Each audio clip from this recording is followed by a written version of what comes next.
When I focus on what's good today, I have a good day. When I focus on what's bad, I have a bad day. When I focus on the problem increases, and when I focus on the answer increases. We all have things we love: concerts, football games, pool parties, and we all have our favorite spots to do these things at.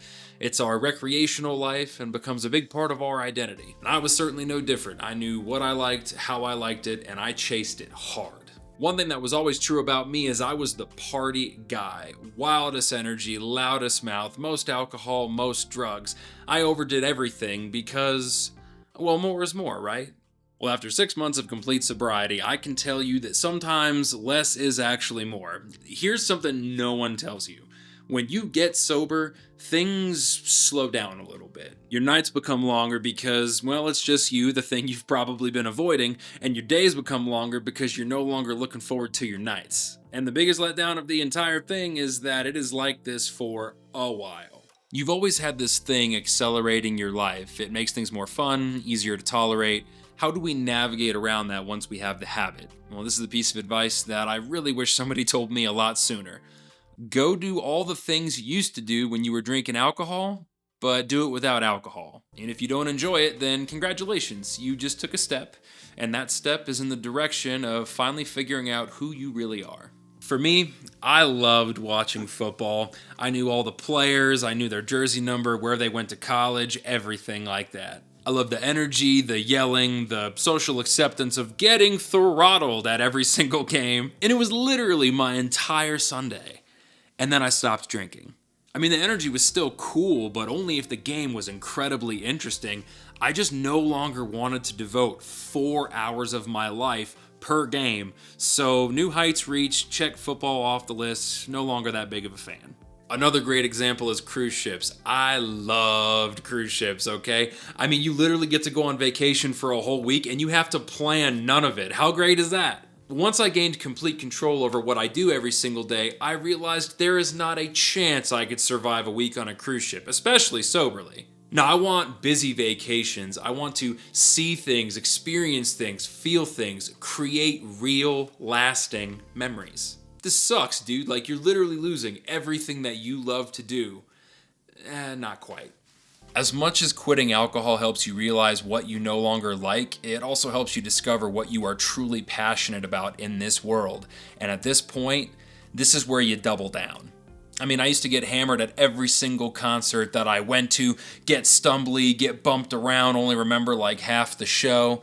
But now when I go, I'll be honest with you, I smoke a little weed every now and again, but I feel the music, I feel the energy in the crowd, I feel the energy coming from the band, I still feel the magic in it. And this also goes for playing music. I'm a better guitar player than I've ever been in my entire life, and that's because for the first time when I pick up a guitar, I can just focus on feeling it, learning it, and doing my best to excel at it.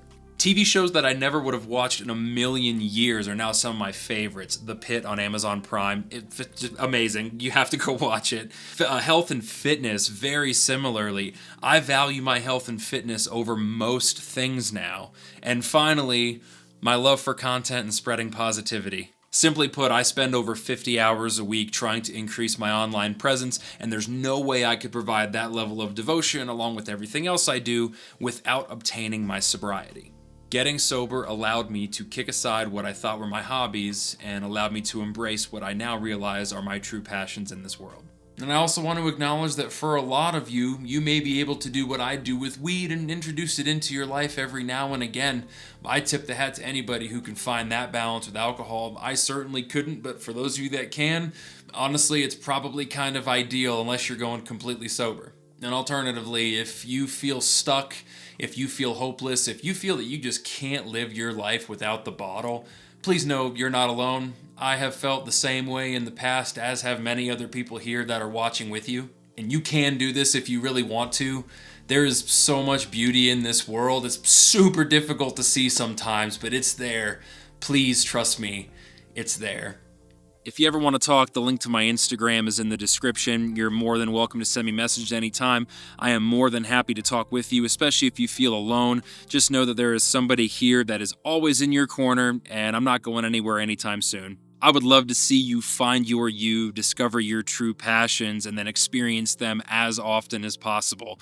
And maybe at some point along the way, you'll become one of your favorite people. And quite frankly, that's just a level of satisfaction that no bottle can give you and money can't buy. If you don't mind, I need you to do me a huge favor right now. Stay happy, stay healthy, have a great day.